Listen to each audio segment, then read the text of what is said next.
بسم اللہ الرحمن الرحیم۔ گمنام ہیرو کے معزز ناظرین، السلام علیکم۔ آئیے چلتے ہیں کہانی کی طرف۔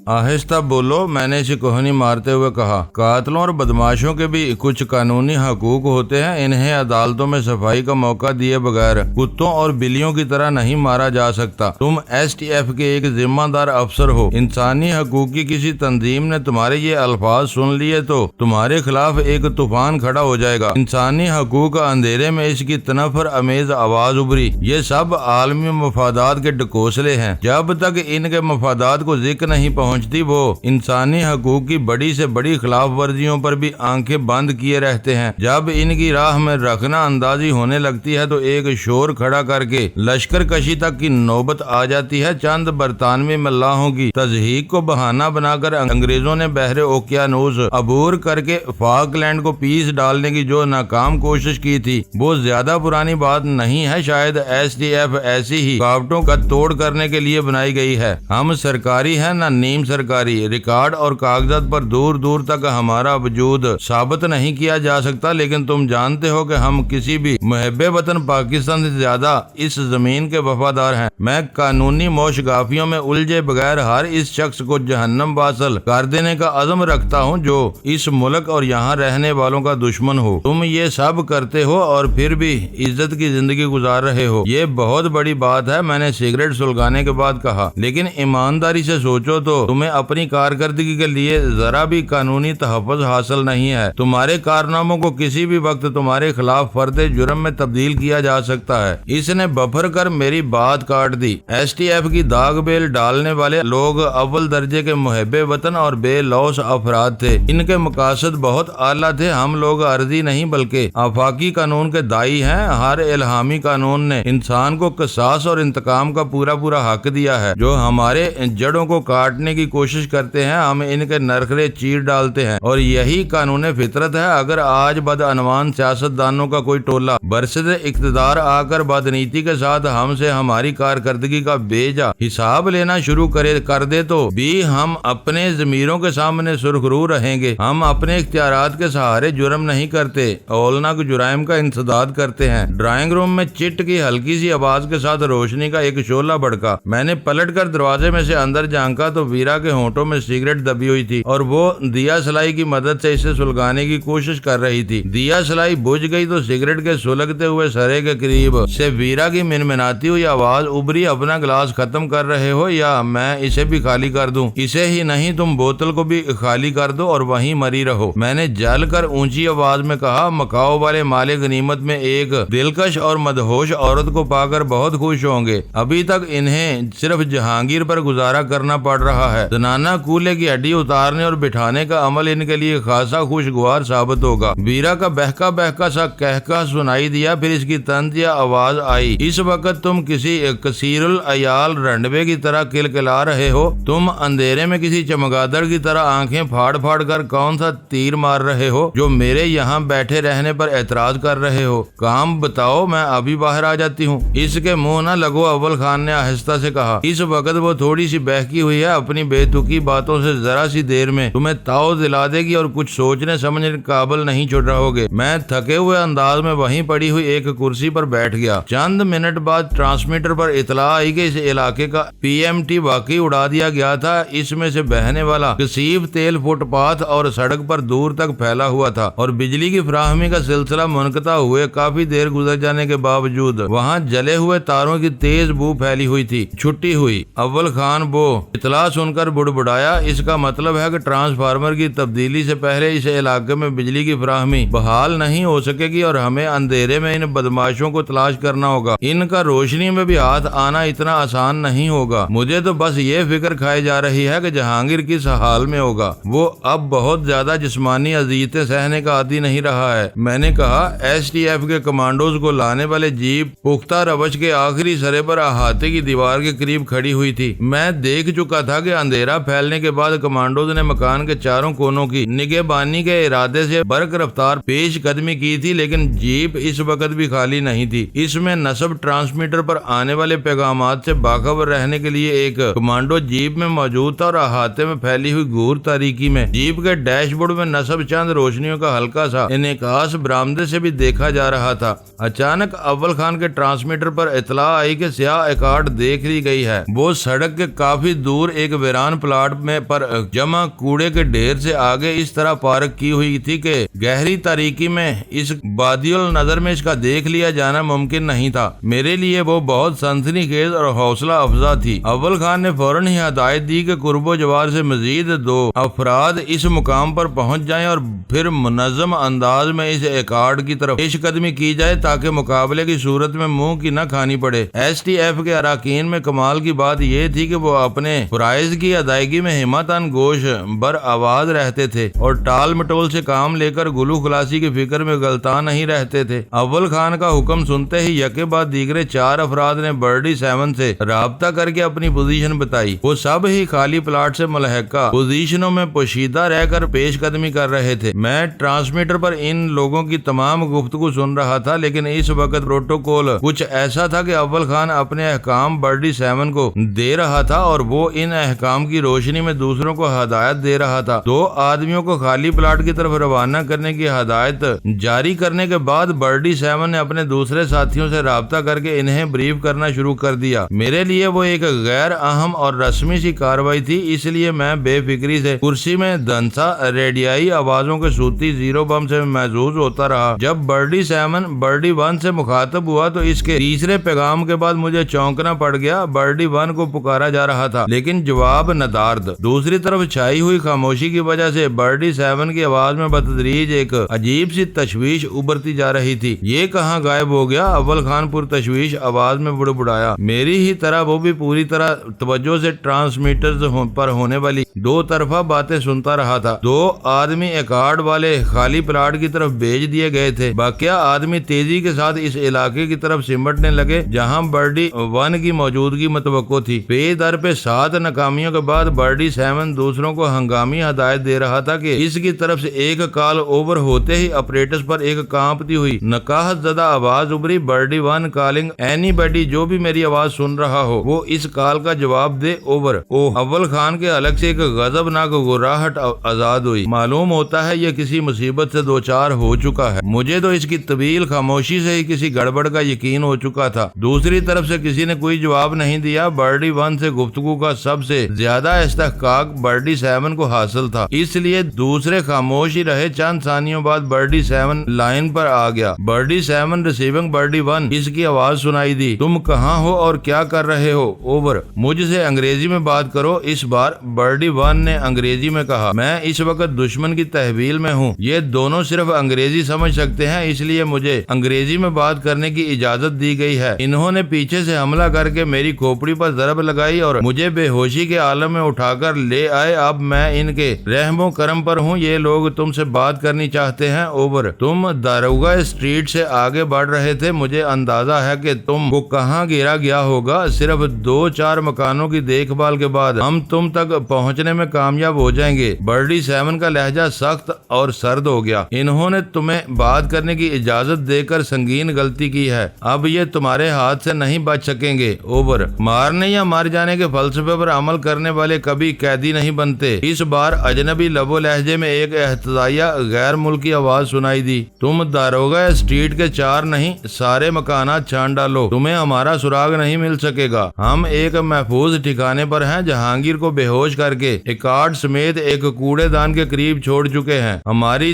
فکر کرنے کی بجائے اسے تلاش کرو۔ وہ ہوش میں آ گیا تو اس کی چیخیں زمین و آسمان تک کو دہلا دیں گی۔ اس کے کولے کی ہڈی کو کوئی ماہر ترین آرتھوپیڈک بھی سرجری کے بغیر دوبارہ نہیں بٹھا سکے گا، اوور۔ انگریزی میں کی جانے والی وہ ہرزہ سرائی اشتعال انگیز ہونے کے ساتھ ساتھ تشویشناک بھی تھی۔ بولنے والے کا لب و لہجہ اس بات کی چگلی کھا رہا تھا کہ اس کا تعلق مشرق بعید کے اسی خطے سے تھا۔ وہ واضح طور پر مکاؤ کا باشندہ تھا تو برڈی 1 کو زیر کرنے میں کامیاب ہو گیا تھا۔ اس کی باتوں سے یہ ظاہر ہو چکا تھا کہ اسے خالی پلاٹ پر ریکارڈ کی دریافت کا علم نہیں تھا، جبکہ وہ دوسری تھوڑی ہی دیر پہلے کی بات تھی۔ اس کا ایک ہی مطلب تھا کہ اس کو برڈی ون پر غالب آئے ہوئے زیادہ دیر نہیں گزری تھی۔ تم کون ہو؟ تم نے یہاں لا قانونیت کا بازار کیوں گرم کر رکھا ہوا ہے؟ برڈی سیمن نے لمحہ بھر کے توقف کے بعد پوچھا۔ تمہیں اندازہ نہیں ہے کہ جسارت تمہیں کتنی مہنگی پڑے گی؟ ہم نے کوئی لا قانونیت نہیں پھیلائی، یہاں کا امن و امان خراب کرنے میں ہمیں کوئی دلچسپی نہیں ہے۔ ہم ڈینی نامی شخص سے اپنا پرانا حساب صاف کرنے آئے ہیں، وہ ہمارے ہاتھ آ گیا تو ہم خاموشی سے گوشہ نشین ہو جائیں گے۔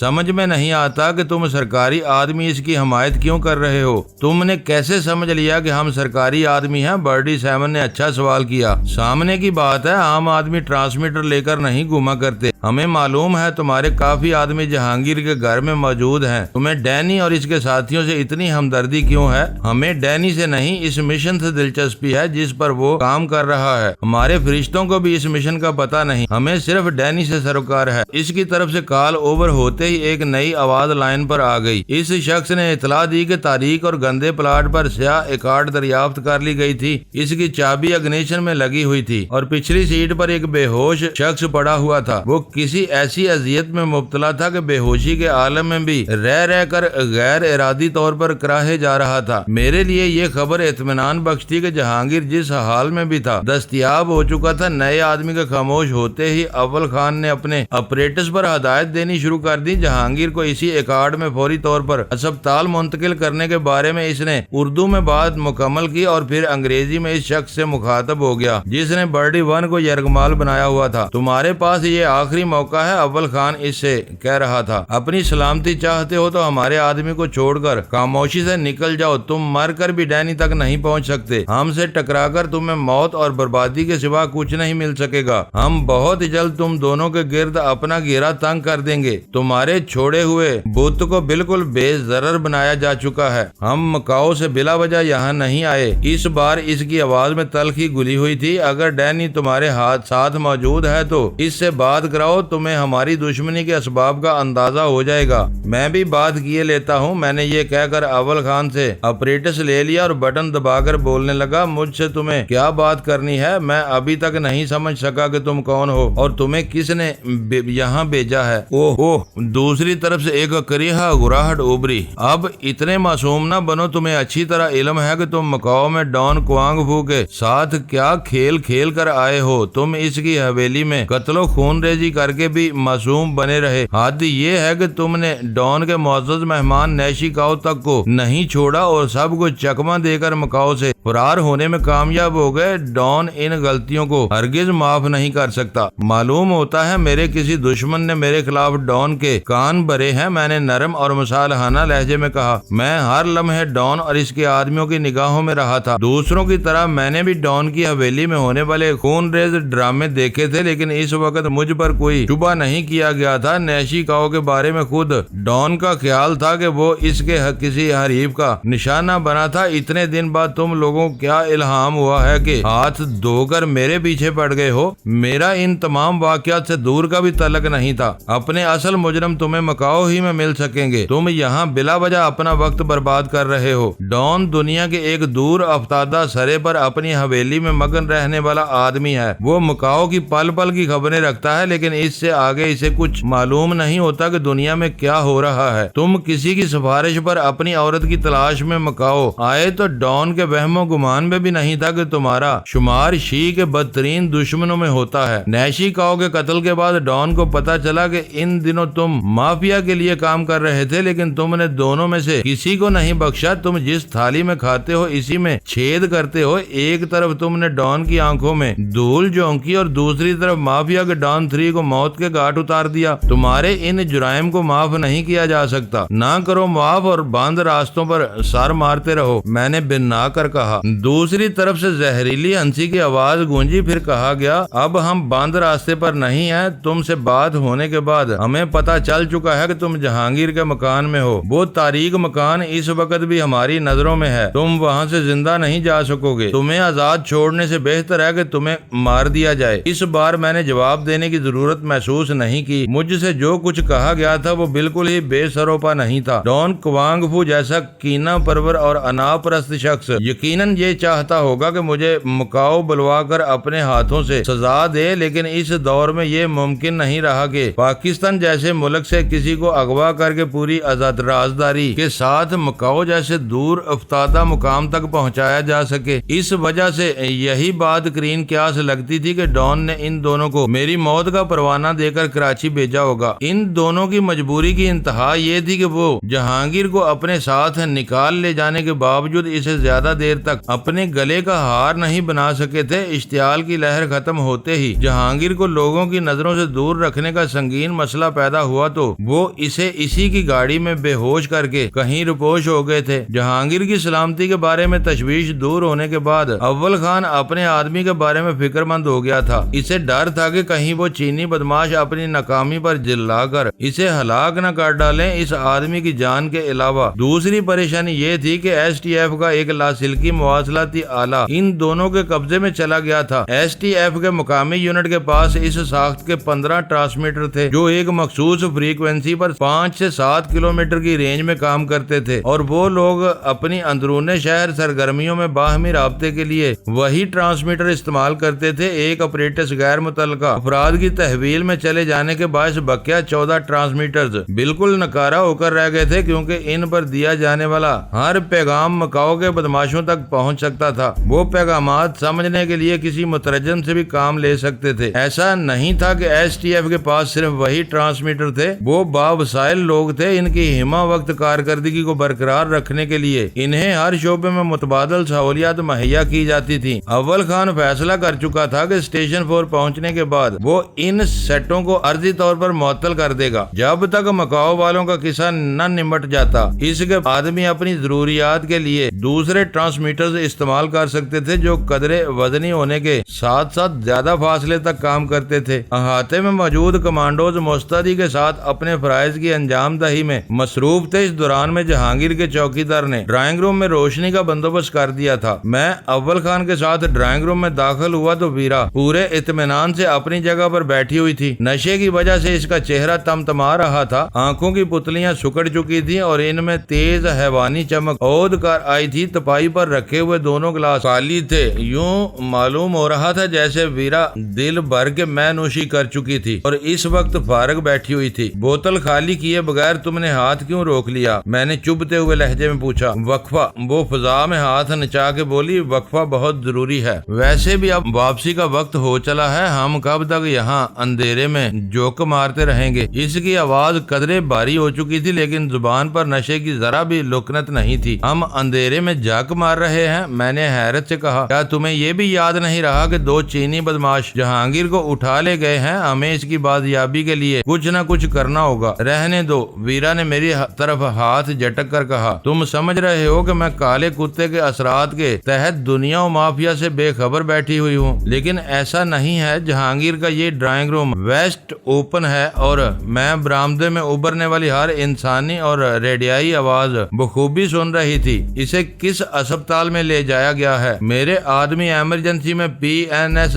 شفا یا جناح اسپتال کا ہی رخ کرتے ہیں۔ اول خان بول پڑا۔ اسپتال کوئی بھی ہو، جہانگیر کا مناسب علاج نہیں ہو سکے گا۔ ویرا اپنی جھونک میں بولی، اس کے کولے کی ہڈی مارشل آرٹس کا کوئی ماہر ہی بٹھا سکے گا۔ ڈاکٹر ڈریسنگ کر کے اسے پیتھیڈرین کے انجیکشن دیتے رہیں گے یا پھر کوئی بڑا آپریشن تجویز کریں گے۔ اس کے لیے تمہیں مارشل آرٹ کا کوئی بڑا ماہر ہی تلاش کرنا ہوگا۔ تم بھی تو مارشل آرٹس کی ماہر بنی پھرتی ہو۔ میں نے اسے یاد دلایا۔ میں ہاتھ پیروں کے چھوٹے موٹے جوڑ اتار سکتی ہوں، انہیں بٹھانا میری دسترس سے باہر ہے۔ تم اپنے قدموں پر چل سکتی ہو یا کسی کو بلانا ہوگا؟ میں نے چند ثانیوں تک اسے پھاڑ کھانے والی نظروں سے گھورتے رہنے کے بعد کہا۔ ویرا ایک جھٹکے سے اٹھ کھڑی ہوئی۔ چلو، کہاں جانا ہے؟ ہمیں روانگی پر آمادہ پا کر جہانگیر کے چوکیدار کا چہرہ اتر گیا اور وہ خوفزدہ نظر آنے لگا۔ ڈرو نہیں، تمہاری حفاظت کے لیے ایک مسلح آدمی یہاں موجود رہے گا، اول خان نے اس کے قریب جا کر تسلی دیتے ہوئے کہا۔ ویسے اب وہ بدماش دوبارہ ادھر کا رخ نہیں کریں گے۔ چوکیدار نے منہ ہی منہ میں بڑبڑاتے ہوئے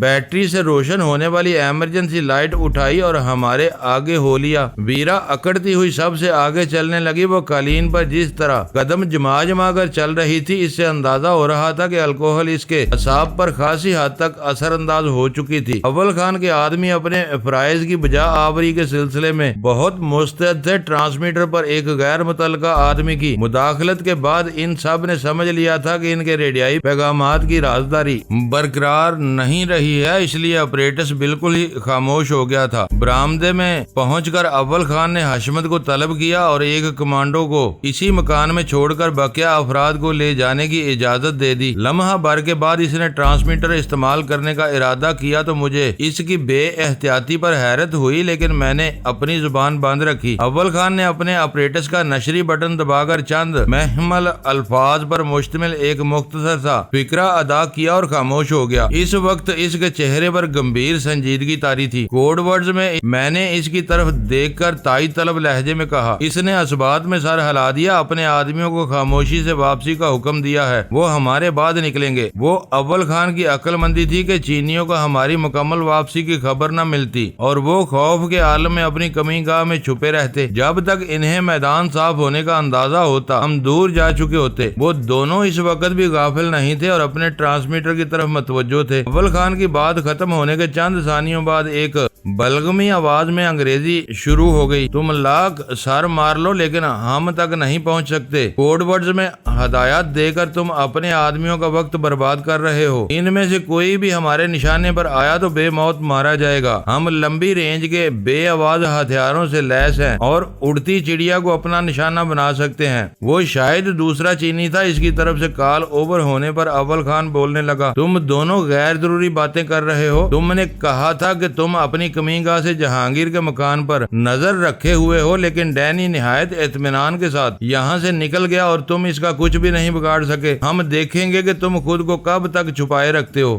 اس بدماش نے ٹرانسمیٹر پر ہی مغالطات بکنی شروع کر دی۔ اول خان نے آپریٹس کی آواز دھیمی کر دی۔ کمانڈوز اپنی جیپ میں سوار ہو گئے۔ اول خان نے ہم دونوں کو اپنی گاڑی میں بٹھا لیا۔ چوکیدار ایمرجنسی لائٹ بجھا کر اپنے کیبن کی اوٹ میں ہو گیا۔ وہاں رکنے والے کمانڈو نے آہنی پھاٹک کی اوٹ میں رہتے ہوئے اسے پوری طرح کھول دیا۔ چند ثانیوں تک سنسنی خیز سا سکوت چھایا رہا۔ مجھے اندیشہ تھا کہ وہ دونوں کہیں سے پورا منظر دیکھ ہی رہے تھے تو پھاٹک کھلنے پر ضرور فائر کریں گے، لیکن تاریک فضا پر ہر طرف سناٹا چھایا رہا۔ تمہاری روانگی کا ذکر کر کے میں نے انہیں اشتعال دلانے کی کوشش کی ہے، اول خان پر خیال آواز میں کہنے لگا۔ مجھے حیرت ہے کہ پھاٹک کھلنے پر انہوں نے کوئی بے آواز فائر نہیں کیا۔ وہ خالی پھاٹک پر فائر کرنے کا سنگین خطرہ مول نہیں لے سکتے۔ میں نے کہا، فائر لاکھ بے آواز ہو لیکن گولی چلنے کا شعلہ اس اندھیرے میں ان کی کمی گاہ کو بے نقاب کر دے گا۔ تم ٹھیک کہہ رہے ہو، لیکن کسی بھی آتشی ہتھیار کی نال پر چڑھا ہوا سائلنسر فائر کی روشنی کو بڑی حد تک چھپا لیتا ہے۔ وہ دونوں اپنا مقصد حاصل کرنے کے لیے اتنا خطرہ مول لے لیں گے۔ روشن ماحول میں فائر کی روشنی بے شک معدوم ہو سکتی ہے، لیکن مکمل بلیک آؤٹ کے اس عالم میں تو روشنی کی ایک مہوم سی کرن بھی نہیں چھپ سکتی۔ بہرحال تم اپنے آدمیوں کو اشارہ دو تاکہ روانگی شروع ہو۔ خدا کرے کہ وہ اپنے بے نقاب ہونے کا ڈر سے خاموش ہی رہیں اور ہم کسی نقصان اٹھائے بغیر یہاں سے نکل جائیں۔ انہیں تو بعد میں بھی گھیرا جا سکتا ہے، جو ہونا ہے اسی وقت ہو جائے تو بہتر ہے۔ اول خان کی آواز حسرت آمیز ہو گئی۔ تم بھول رہے ہو کہ انہوں نے میرا ایک آدمی پکڑا ہوا ہے۔ اس وقت کچھ بھی نہ ہوا تو وہ جھنجھلاہٹ میں اسے مار بھی سکتے ہیں۔ میں اپنے ایک تجربے کار آدمی کا خسارہ آسانی سے برداشت نہیں کر سکتا۔ اول خان نے اپنی گاڑی کا انجن سٹارٹ کر کے اپنے آدمیوں کو روانگی کا سگنل دیا۔ کمانڈوز کے جیپ کا انجن گرا کر بیدار ہوا۔ 5 کمانڈوز کے ساتھ وہ جیپ کھلے ہوئے پھاٹک کی طرف رینگنے لگی۔ ہماری گاڑی سے آگے نکلنے کے بعد جیپ کی پارکنگ لائٹس روشن کر دی گئی تھی۔ میری نگاہیں پھاٹک سے باہر پھیلے ہوئے گھور اندھیرے میں جمی ہوئی تھی۔ جو ہی جیپ کا اگلا حصہ پھاٹک سے باہر نکلا، سامنے کی داہنی قطار سے ایک بے آواز گولی سنسناتی ہوئی آئی اور کھٹ کی آواز کے ساتھ جیپ کی آہنی باڈی کے کسی حصے میں پیوست ہو گئی۔ میرا دل اچھل کر حلق میں آ گیا۔ واپس لوٹو، اول خان کھڑکی سے سر نکال کر اضطراری آواز میں چیخا۔ جیپ کے بریک پہلے ہی لگائے جا چکے تھے۔ اول خان کی ہدایت پر جیپ کی ریورس لائٹس بھی جل اٹھی۔ اسی لمحے دوسرے بے آواز فائر ہوا اور شیشہ ٹوٹنے کے شناکے کے ساتھ ہی فضا میں ایک دبی دبی سی بے ساختہ اور کربناک چیخ گونج اٹھی۔ درد میں ڈوبی ہوئی اس آواز سے اندازہ ہو رہا تھا کہ گولی سے زخمی ہونے والے نے پوری برداشت سے کام لے کر اپنی چیخ دبانے کی ناکام کوشش کی تھی۔ جیپ بہت تیزی کے ساتھ اندر لوٹ آئی۔ گیٹ کی اوٹ میں کھڑے ہوئے کمانڈو نے پھرتی سے پھاٹک بند کر دیا۔ اس اسنا میں اول خان کی گاڑی سے نیچے اتر چکا تھا۔ اس وقت میرے ذہن میں آندیاں سی چل رہی تھی۔ ان چینی نژاد مجرموں نے دیدہ دلیری کی انتہا کر دی تھی اور جیپ پر کافی دور سے 2 فائر کر کے یہ جتا دیا تھا کہ وہ جھوٹ نہیں بول رہے تھے، وہ واقعی جہانگیر کے گھر پر نگاہ رکھے ہوئے تھے اور ان کے پاس لمبی رینج کے بے خطا ہتھیار موجود تھے۔ لیکن سب سے اہم بات یہ تھی کہ میں نے اس کی سمت کا اندازہ لگانے کے بعد دوسرے فائر کا مخرج دیکھ لیا تھا۔ میری برق رفتاری گولی کا شعلہ لمحہ بھر کے لیے موہوم سی چمک دیکھتے ہی معدوم ہو گیا تھا۔ اسے دیکھتے ہی میرے ذہن میں ایک نئے طرح کا نقشہ ابھرنا شروع ہو گیا تھا۔ جیپ رکتے ہی حشمت اپنا داہنا بازو تھامے نیچے آ گیا۔ خوف زدہ ہوتے ہوئے چوکیدار نے کچھ نہ سمجھنے کے باوجود ایمرجنسی لائٹ روشن کر دی تھی۔ اس نے جیپ کی باڈی میں پیدا ہونے والی بے آواز کے بعد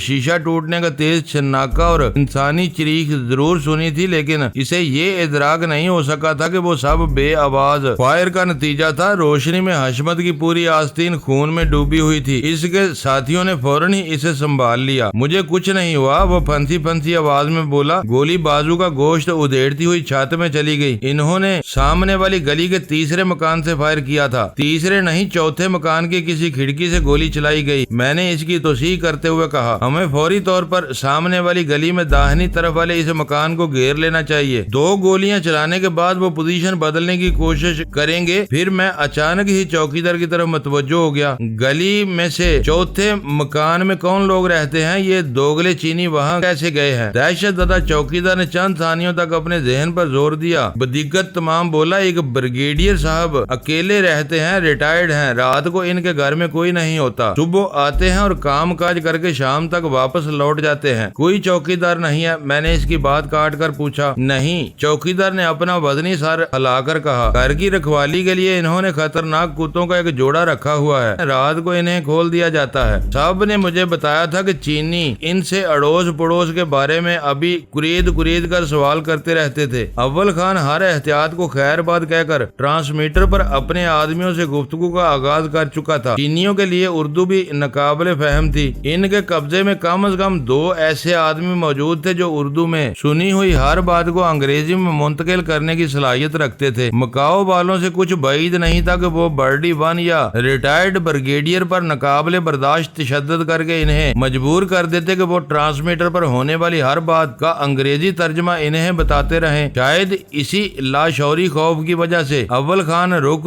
کر کوڈ ورڈز میں بات کر رہا تھا۔ مشکل یہ تھی کہ کوڈ میں بولی جانے والی کسی بھی باقاعدہ زبان کا وجود نہیں پایا جاتا۔ تحریری طور پر جو خفیہ پیغامات استعمال میں آتے ہیں انہیں بھی خاصی انگریزی اور بسا اوقات مخصوص کتابی حوالوں کے بعد قابل فہم بنایا جاتا ہے، جبکہ وہاں فوری طور پر فریق ثانی کا اپنا مفہوم سمجھانے کا مرحلہ درپیش تھا، جس کے لیے اول خان کو اپنے ذہن پر ضرورت سے زیادہ زور دینا پڑ رہا تھا۔ میرے ذہن میں معاملات کی کڑیاں یکجا ہو چکی تھیں۔ مکاؤ کے وہ دونوں بدماش تقریباً 1 ہفتے سے جہانگیر کے گھر میں گھس کر اسے یرغمال بنائے ہوئے تھے۔ انہوں نے گھر کے نظم و نسق پر مکمل اختیار حاصل کرنے کے لیے ادھیڑ عمر چوکیدار کے سوا دیگر ملازمین کو برطرف کر دیا تھا اور جہانگیر سے پوچھ گچھ کے بعد انہیں اطمینان سے کسی برے وقت کے لیے منصوبہ بندی بھی کر لی تھی۔ اس علاقے میں بڑے اور بہت بڑے مکانات کے سوا کوئی متوسط مکان نہیں پایا جاتا تھا۔ یہ گمان بھی نہیں کیا جا سکتا تھا کہ جہانگیر